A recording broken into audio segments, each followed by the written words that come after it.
You ask Tiger to solve. This deals with linear equations with one unknown. The final result is a equals -5/4. Let's solve it step by step. Isolate the a. Multiply both sides by inverse fraction 2/-1. Group like terms.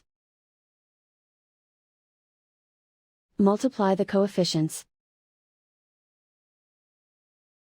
Simplify the arithmetic.